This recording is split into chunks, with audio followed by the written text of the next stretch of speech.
Tech for Dev, Amena Signor. Taxi FM 93.1. Nul ne peut le nier, le monde assiste à une révolution technologique fulgurante. Depuis les premiers ordinateurs personnels fabriqués à grande échelle à la constitution du réseau Internet, grâce auquel les ordinateurs du monde entier peuvent se connecter entre eux. Les avancées technologiques ne cessent de se multiplier, avec un accent sur le développement de la robotique et maintenant de plus en plus la tendance est tournée vers l'intelligence artificielle. Et ces prouesses technologiques sont bien sûr aujourd'hui mises au service du développement dans plusieurs secteurs comme la santé, l'éducation, l'économie, l'agriculture et bien d'autres encore. Pour ce premier numéro de Tech for Dev, la technologie au service du développement, nous parlerons des données numériques, communément appelées les data. Qu'est-ce que c'est? Comment révolutionne-t-elle l'ère numérique aujourd'hui? Quelles sont les dispositions légales qui régissent son utilisation? Autant de questions que nous passerons en revue avec notre invité. Nous ferons également un clin d'œil à la communauté des développeurs de Google à Lomé dans cette émission. Voilà pour le sommaire. Bienvenue dans Tech for Dev, votre émission sur la technologie sur Taxi FM. Taxi FM. Le monde en une radio. Après l'or pur, le métal je veux dire, l'or noir, le pétrole, le monde découvre une autre ressource, la data ou encore les données numériques. Alors qu'est-ce que c'est et en quoi ces données numériques constituent une ressource inestimable? Pour en parler, nous recevons Norbert Komlan-Glapé. Il est le président de Internet Society au Togo. Tech for Dev. Norbert Komlan-Glapé, bonjour. Bonjour madame. Alors vous êtes le président de l'association Internet Society. Vous représentez donc le chapitre togolais. Voilà, nous allons parler des données, mais communément on les appelle data. Voilà. Alors comment vous définissez justement ce terme data? Merci madame, merci pour l'opportunité que vous nous donnez de nous exprimer sur votre antenne. Vous savez, la data est aussi vieille que les télécoms et l'informatique. Une donnée, c'est la description élémentaire de la réalité. Ça, c'est la définition que nous donne Wikipédia. C'est par exemple la couleur de votre préférence. Ça, c'est une donnée. Votre taille, c'est une donnée. La pointure de vos chaussures, c'est une donnée. Donc, c'est une observation ou une mesure qui ne parle pas, qui décrit une réalité. Donc, c'est des éléments sur lesquels on se base ensuite pour faire des analyses, pour faire des prédictions, pour prendre des décisions. Donc, la donnée, c'est l'élément élémentaire de la description de la réalité. Alors, ça se décrit sous forme de chiffres ou bien de lettres? Alors, les deux. Ça peut être des chiffres, ça peut être des lettres. Quand je parle de votre couleur préférée, c'est en lettres. Quand je parle de votre taille, ça peut être en chiffres. Cela peut être aussi, quelquefois, une donnée qui ne s'exprime pas, une information qui ne s'exprime pas en termes de quantité ou en termes d'un adjectif. Vous savez, aujourd'hui sur Facebook, quand vous faites un like, vous avez produit une donnée. Donc, ça peut avoir des formes diverses. Voilà. Tout à fait. D'accord. Alors depuis 2010, on assiste à une révolution numérique qui s'exprime justement à travers ces données numériques. Alors qu'est-ce qui a été à l'origine de cette ascension? Disons, la baisse relative des coûts du matériel informatique, le développement des infrastructures de télécommunications et l'accès au réseau Internet sont les éléments fondamentaux qui ont milité en la révolution numérique dont vous parlez. Vous savez, la technologie était en marche au début des années 2000. Et avec notamment la création des sites Internet, la conversion de plusieurs supports au numérique, les livres qui vont être transférés qui vont être disponibles à partir de ce moment sur l'Internet. Vous avez la conversion de tous les supports audio, vidéo qui étaient jadis disponibles en numérique et leur partage. Vous savez, même la connaissance va trouver un autre support pour se vulgariser. Les livres sont désormais en ligne et les messages que nous envoyons autrefois, les mails, les courriers vont maintenant trouver un autre support qui va devenir la messagerie. D'autres services vont s'inventer, la messagerie instantanée, la téléphonie qui va devenir maintenant, qui évolue et trouve son correspondant, c'est-à-dire que à partir de ce moment, c'est le net to phone, c'est la téléphonie sur Skype, c'est avec WhatsApp qui vont venir après. C'est tout ça là qui ont permis de révolutionner le numérique. Donc disons qu'il y a une convergence vers l'utilisation des services et des ressources numériques, et ceci grâce à la facilité, donnée par l'accès au matériel informatique et aussi à l'internet qui était disponible. Et vous l'avez souligné, de plus en plus la technologie se met donc au service du développement. Et en ce sens, comment interviennent les données numériques dans ce processus? D'accord. Alors, l'avènement des technologies de l'information et de la communication a profondément bouleversé nos modes de vie. Alors, que ce soit notre façon de nous divertir, de communiquer, d'apprendre, d'entreprendre ou de faire le commerce, d'ailleurs de cultiver nos champs, les TIC, les technologies de l'information et de la communication, ont profondément introduit des changements dans tous ces modes. L'accès à l'information a introduit une amélioration dans chaque domaine de notre vie. Alors le juste mot pour résumer toute cette émulsion produite, ce boostage, le développement dont vous parlez.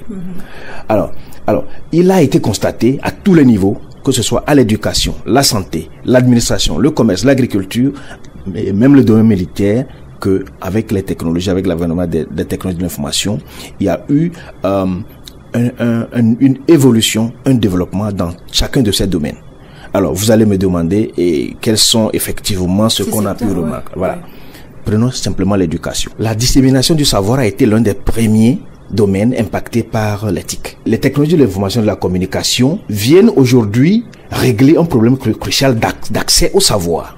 Donc les apprenants, quelle que soit leur situation géographique, quelle que soit leur citoyenneté, ont aujourd'hui accès aux plus grandes bibliothèques et même aux universités, aux contenus de cours qui sont disponibles en ligne grâce au MOOC. Vous savez, vous connaissez les cours en ligne qui sont les cours, voilà, les Massive Online Open Classes. Voilà, les MOOC. Nous avons accès de n'importe où aux bonnes formations, aux meilleures universités du monde, et cela adresse aussi le problème de la non-diversification des offres de formation que nous connaissions jadis. Et cela adresse les problèmes d'équité dans l'enseignement, cela adresse les problèmes de qualité de l'enseignement même, par la complémentarité que donnent maintenant les cours en ligne et tous les contenus disponibles sur Internet.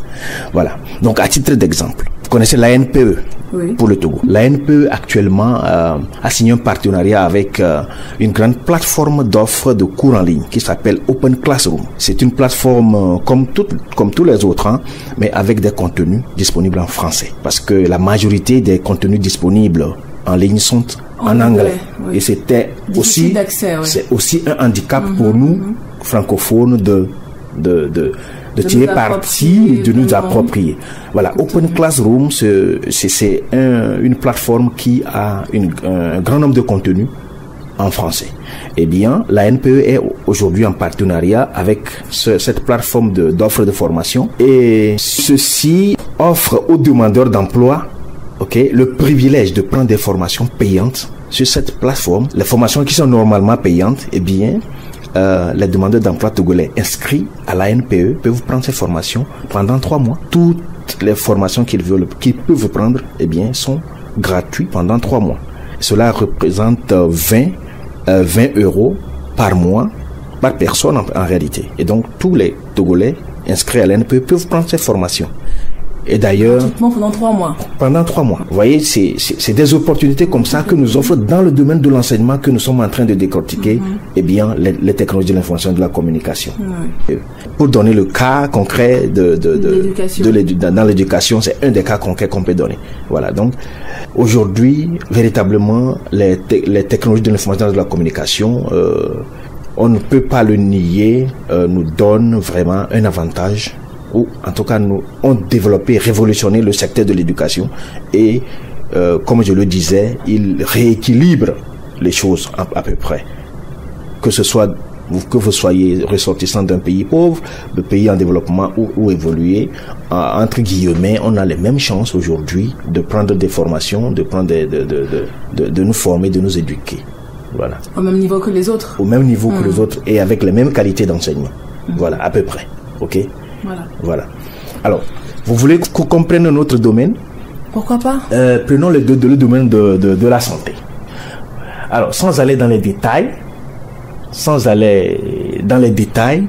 nous allons prendre seulement le domaine de la télémédecine.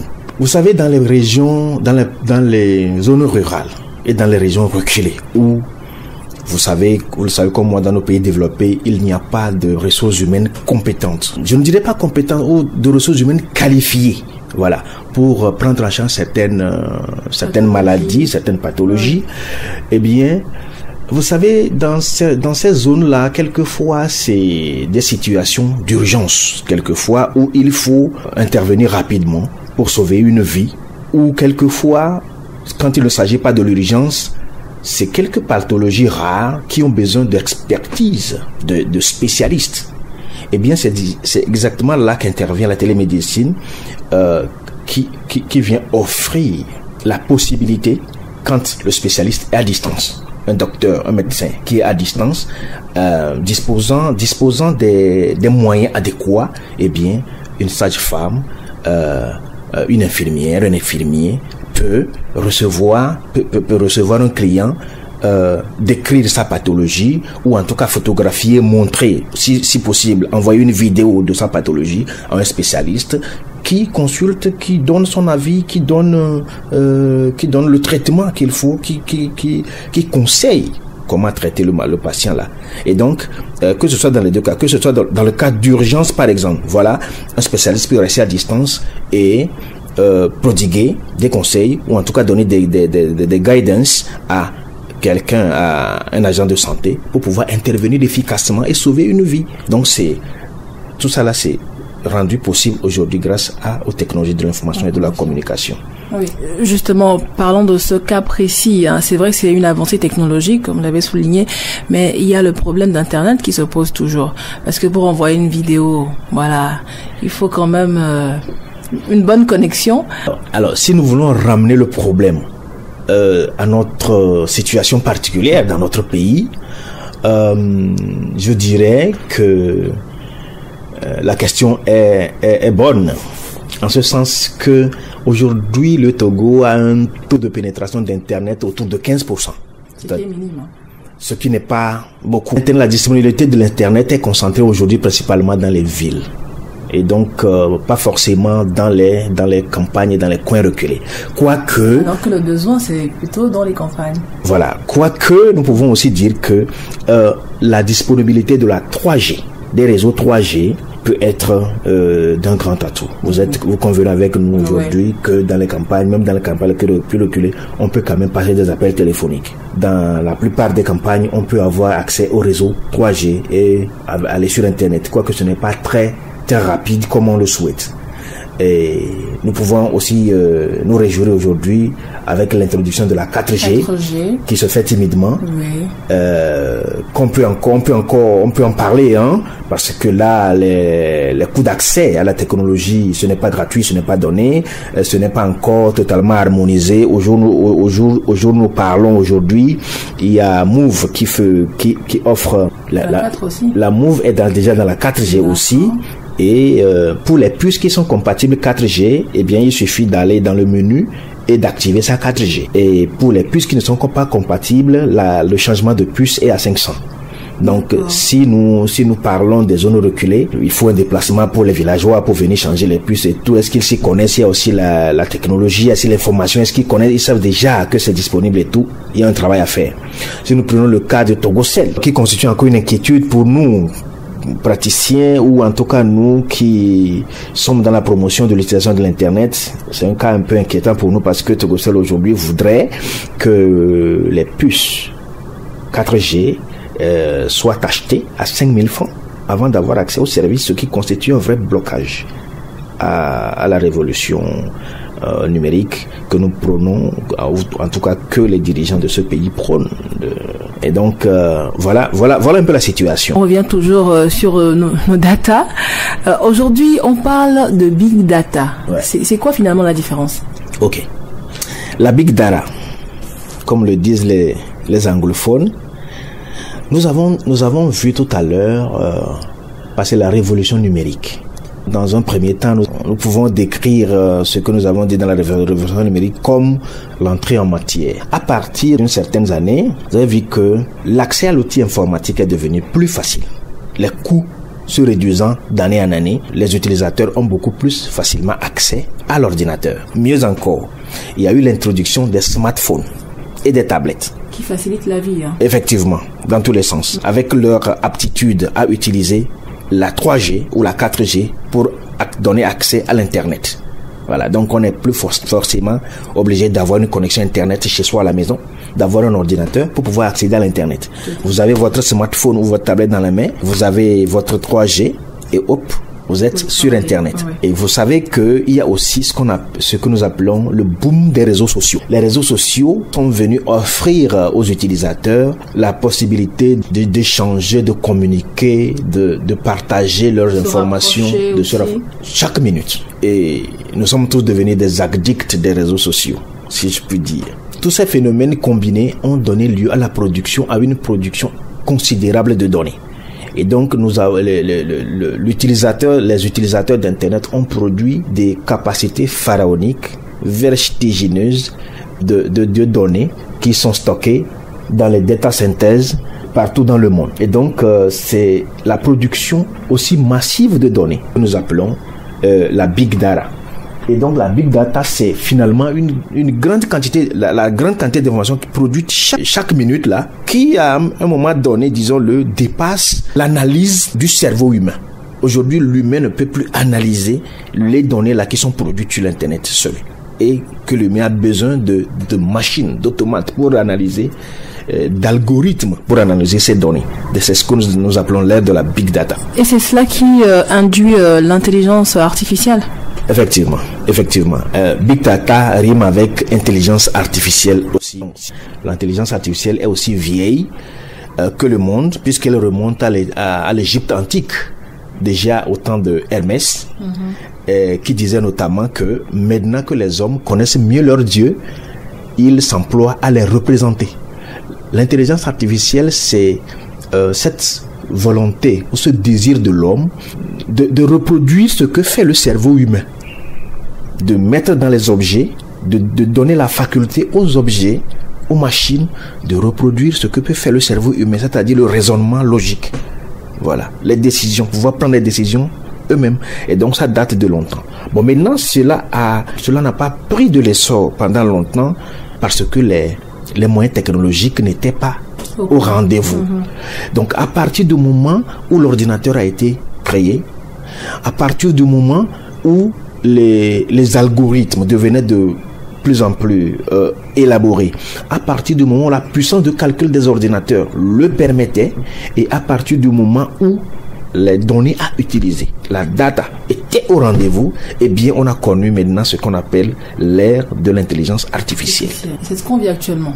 Nous vivons dans l'ère de l'intelligence artificielle, notamment parce que vous voyez, votre téléphone va vous dire à 18h que voilà, il est l'heure de rentrer à la maison et va vous montrer selon votre situation géographique le chemin à prendre jusqu'à chez vous à la maison. Vous entendez parler maintenant des voitures automatiques qui peuvent conduire d'un point à l'autre sans chauffeur. La voiture prend les décisions de respecter les feux, de respecter les trottoirs, de s'arrêter quand un passant traverse la route, alors que on n'a pas forcément programmé à l'avance que à un moment T, à une distance telle ou à tel endroit de la ville, un passant va couper la route. Et la voiture voit le passager et s'arrête toute seule. Voilà, les voitures donc sont maintenant des machines embarquées qui peuvent, pas réfléchir, mais qui peuvent prendre des décisions sur ce qu'ils observent sur l'environnement. Voilà. Vous entendez parler des drones. Les drones qui aujourd'hui s'invitent dans la vie de tous les jours pour révolutionner l'agriculture, le domaine militaire, tous les domaines de l'humanitaire et tout. Et donc, voilà, nous sommes effectivement dans le domaine dans l'ère de l'intelligence artificielle. Ouais.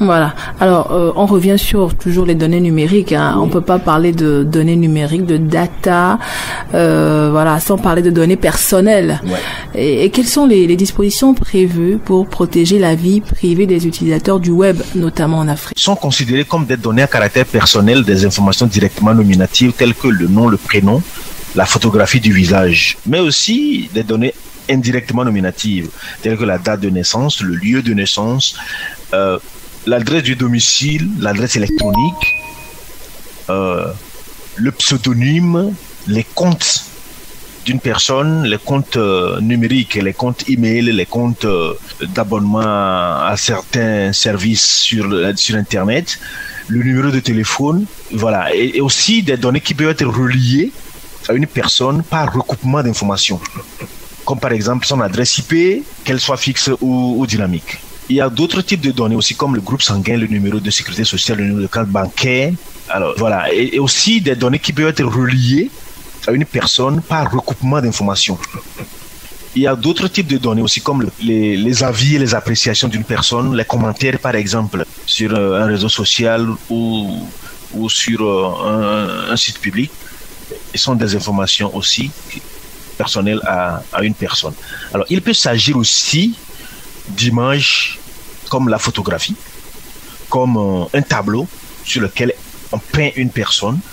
Il peut s'agir aussi de vidéos, telles que les images, telles que les vidéos, les enregistrements d'une vidéosurveillance, le son, c'est-à-dire l'échantillon de la voix d'une personne, ou une partie de son corps, comme son empreinte digitale ou bien son empreinte rétinienne. Donc ça, c'est l'éventail, en tout cas une partie des données qui sont considérées comme des données à caractère personnel.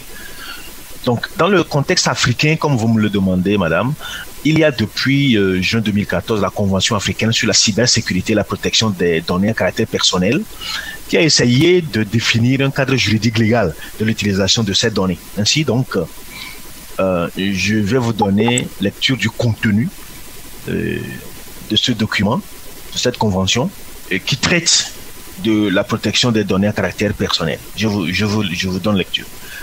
Les données ou informations à caractère personnel ne doivent être collectées ou traitées par les États, les acteurs non étatiques comme les fournisseurs d'accès à Internet, les fournisseurs de services de messagerie, les hébergeurs et autres prestataires intermédiaires de services Internet, que dans le respect strict des principes établis en matière de protection des données, notamment 4 principes.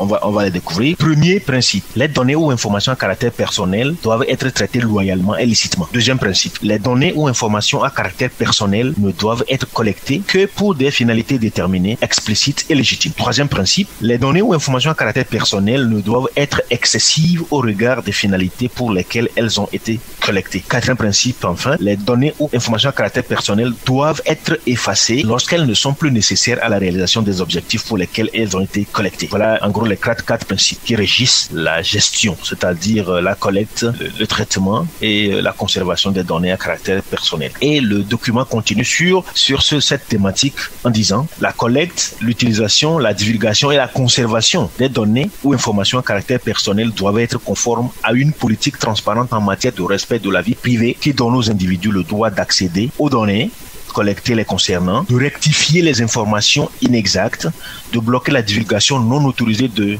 données ou certaines informations. Le public doit être averti de la mauvaise utilisation possible des données fournies. Les organes du gouvernement et les acteurs non étatiques chargés de collecter, traiter et conserver ces données ont la responsabilité d'avertir les personnes dont les données personnelles ont été utilisées abusivement, perdues ou volées. Qu'en est-il de la surveillance de masse? Est-ce que les tests prennent en compte aussi ce volet concernant toujours la protection de la vie privée des utilisateurs du web? Le document précise ceci. La surveillance de masse ou surveillance sans discernement discernement des personnes et de leur communication constitue une atteinte disproportionnée et donc une violation du droit à la vie privée. La surveillance de masse doit être interdite par la loi. La collecte, l'interception et la conservation de données de communication constituent une atteinte au droit à la vie privée, que celle-ci soit ou non analysée ou utilisée ultérieurement. Donc voilà aussi une bonne partie de cette convention qui dépeint ou encadre l'utilisation des données collectées sur les personnes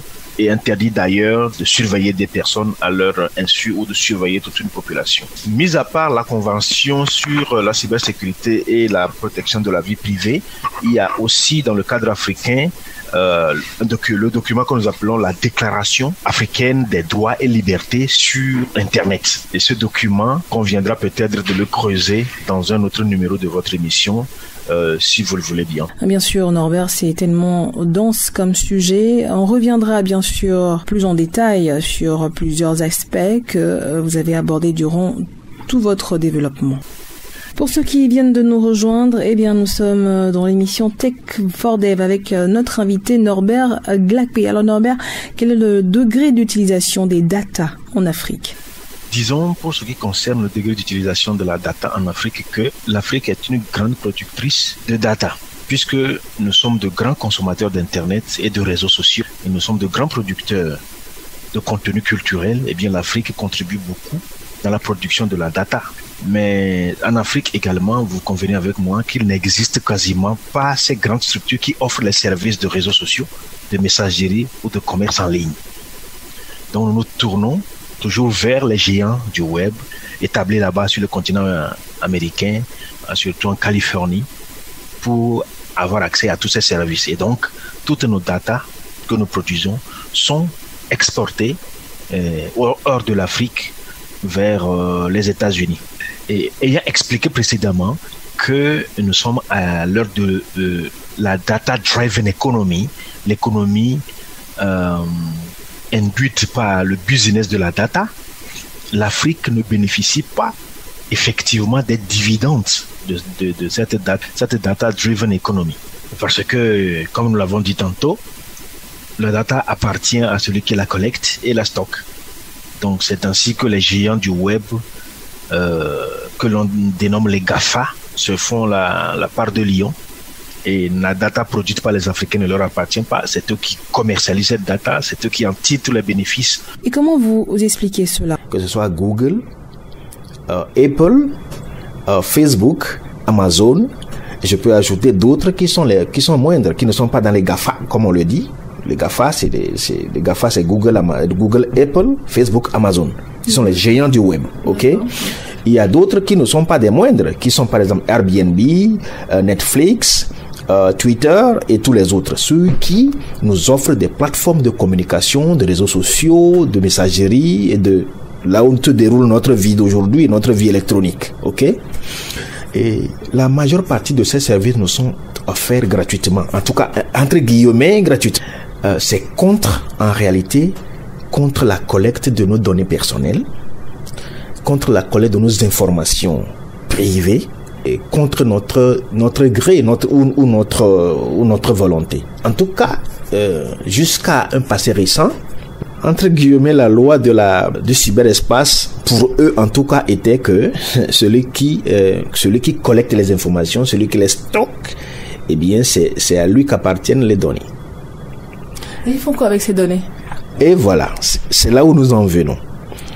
Nos données collectées sont analysées, écumées, scrutées pour pouvoir prévoir nos habitudes de consommation, pour pouvoir prévoir tout ce que vous pouvez imaginer que c'est en fait pour des buts publicitaires, ok ? Eux-mêmes, ils utilisent ces données personnelles sur nous-mêmes, sur nos relations, sur nos contacts, pour pouvoir nous proposer des contenus publicitaires, et ils vendent ça à d'autres publicités, à d'autres entreprises qui en ont besoin pour pouvoir faire les analyses qu'ils veulent. C'est un petit exemple. À des fins commerciales. C'est à des fins commerciales. Et nous sommes aussi aujourd'hui, on peut le dire, à l'époque de la data, c'est-à-dire que la data est l'or d'aujourd'hui. Nous sommes passés de la période de l'ère de l'or normal à l'ère de l'or noir, qui est le pétrole. Aujourd'hui, nous sommes à l'ère de l'or, comment on le dit? De l'or gris, voilà. De l'or gris, hein. Ou de l'or transparent, je ne sais pas, je n'en sais plus beaucoup. Et alors aujourd'hui nous sommes à l'ère de la data. C'est la data qui constitue l'information précieuse aujourd'hui. Celui qui détient l'information là peut prévoir l'avenir. Il peut prévoir vos habitudes de consommation. Il peut prévoir les téléphones que vous désireriez avoir demain. Il peut prévoir les habits que vous désireriez acheter. Il sait déjà quelle est votre pointure. Et il sait déjà les marques d'habits que vous aimez. Pour avoir écumé votre passé, pour avoir analysé tout ce que vous avez consommé par le passé. Et donc, ils rassemblent toutes ces informations qu'ils vendent sans notre consentement. C'est ça qui fait leur capital aujourd'hui. Et vous savez combien pèsent ces entreprises du numérique de la Californie. S'ils pèsent, leurs budgets sont plus que les PIB des grands pays. Des grandes puissances. Et si vous voyez que l'Union européenne invite Mark Zuckerberg, le PDG de Facebook, pour discuter, on n'a pas invité Monsieur X, c'est lui qu'on a sollicité. C'est pour une bonne raison. C'est parce qu'il pèse. Plus sinon au moins autant que le président du Parlement européen. Donc la data révolutionne aujourd'hui l'économie, et après avoir révolutionné nos modes de vie. Après les élections américaines, l'Union européenne a sorti ce qu'on appelle le RGPD, le Règlement général sur la protection des données personnelles, pour encore définir clairement ce que les GAFA, les grandes entreprises qui collectent nos données peuvent faire, quelle est leur limite dans l'utilisation des données des utilisateurs qu'ils prennent en main. Voilà, donc il y a des efforts qui se font. L'Afrique, oui, avec cette convention, il y a aussi la déclaration des droits et libertés que l'Union africaine a déjà élaboré. Et donc il y a quelques instruments qui sont là, mais qui aujourd'hui, visiblement, au vu des scandales et au vu de l'évolution de l'actualité mondiale et africaine, on peut faire mieux. C'est qu'aujourd'hui, il y a en élaboration un cadre similaire au RGPD en Afrique. Ah bon? Oui, il y a aujourd'hui un cadre similaire d'élaboration de règlements similaire au RGPD que Internet Society est en train d'élaborer avec l'Union africaine. On en est encore qu'aux prémices, mais déjà il y a des efforts qui dans les laboratoires se font. Ok. Voilà. Donc c'est optimiste comme démarche. On espère que ça va pas être trop long quand même. La sécurité en général n'est jamais totale, parce qu'elle évolue. La sécurité évolue toujours avec l'évolution des technologies, et souvent les criminels sont à l'avance. Ils devancent les lois, ils devancent les pratiques qui peuvent circoncire leurs actes. Mais nous espérons que, comme vous le disiez, il n'y ait pas trop de décalage entre les faits nuisibles et le cadre légal qui circoncit tous ces faits-là, pour que les Africains et les utilisateurs d'Internet puissent avoir encore une confiance dans l'Internet, puissent ne pas avoir peur d'adopter pleinement la technologie de l'Internet, et pour leur propre développement socio-économique, leur développement personnel dans tous les domaines que nous avons cités. D'accord. Norbert Komlang-Lakpé, merci beaucoup pour tout ce partage. C'est nous qui vous remercions pour votre temps. Vous êtes sur Taxi FM avec Amen Assignon, Tech for Dev. GDG Lomé, c'est un groupe de développeurs Google. Eh bien, le groupe a organisé il y a quelques jours une rencontre avec ses membres. Nous leur faisons un clin d'œil dans cette émission. Nous avons joint l'un de ses responsables, Seti Afan. Bonjour Amen, bonjour chers auditeurs. Alors je me présente très rapidement, je suis Seti Afan, développeur consultant en ingénierie logiciels. Je suis certifié développeur Android par Google et co-organisateur de GDG Lomé. Le Google I.O., qu'est-ce que c'est, de même que Google I.O. Extender? Le Google I.O., c'est une conférence annuelle organisée par Google dans la Silicon Valley en Californie. Et c'est un événement qui regroupe des milliers de développeurs qui s'intéressent aux plateformes de Google, aux technologies de Google. Durant cette conférence, Google met en exergue tout ce qu'il y a comme nouveauté, la crème des technologies sur lesquelles ils ont eu à travailler durant les 12 derniers mois. En parallèle à cet événement, Google sponsorise les developer groups, les groupes de développeurs Google qui sont un peu partout répandus dans le monde entier. Donc Google sponsorise ces groupes pour organiser des événements satellites à l'événement qui est organisé en Californie. Donc c'est ça nous appelons le Google I.O. Extended. Donc cet événement, ça sert à quoi exactement? C'est de rediffuser en fait les sessions qui ont été organisées lors du Google I.O. Ça peut être du live, genre en direct, ou ça peut être en différé aussi. Donc pour nous, ici à Lomé, organiser le Google I.O. Extended, c'est de permettre aussi aux membres de la communauté, aux développeurs locaux, qui n'ont pas vraiment eu l'occasion de participer à l'événement en Californie, ou qui n'ont pas eu l'occasion de suivre l'événement en live aussi sur YouTube, par exemple, ou qui ont eu vraiment des soucis dus à l'anglais, d'accord, puisque l'événement se tient en anglais. Donc du coup, nous essayons d'organiser cet événement, de parler et de décortiquer un peu tout ce qui est comme nouveautés qui ont été sorties par Google lors de cet événement. Alors Seti, quelles sont les différentes activités qui ont été au menu de cette rencontre? Nous avions eu une journée très riche en présentations ainsi qu'en atelier. La journée s'est subdivisée en 2 blocs. En matinée, on a eu à parler des technologies de Google, à présenter les nouveautés, d'accord, qui ont été lancées par Google lors du Google I.O. 2018, à savoir l'Android P, la toute dernière version du système d'exploitation mobile de Google. Nous avons aussi parlé de Google Assistant, l'assistant vocal de Google qui vous permet en fait d'exécuter certaines tâches, de faire des actions sur vos dispositifs rien qu'avec des commandes vocales. Nous avions aussi parlé et organisé un Code Lab, une session de coding sur la plateforme Flutter. Cette plateforme qui permet aux développeurs d'aller très rapidement dans le développement d'applications Android et iOS. Alors dans l'après-midi, on a eu à parler, à présenter ROM, qui est une librairie de persistance de données qui est vraiment très utile aux développeurs d'applications mobiles Android surtout.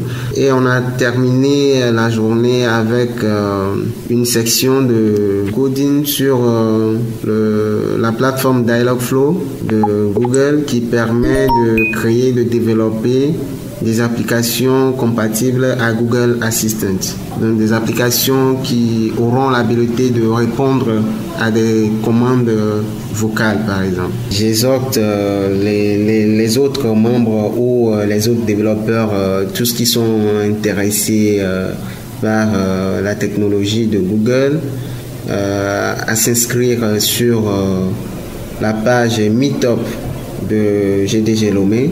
Vous allez sur meetup.com et vous vous abonnez à GDG Lomé pour rester au parfum de nos prochains événements. Merci, Seti Afan. Amen, merci. Toujours une longueur d'avance. Taxi FM. Tech4Dev, c'est fini. Merci de l'avoir suivi. Merci à Alain Moaka qui a assuré la réalisation. Je suis Amène Assignon. On se retrouve jeudi prochain, même heure, même fréquence. C'était Tech4Dev avec Amène Assignon. Taxi FM 93.1, au cœur des grands événements.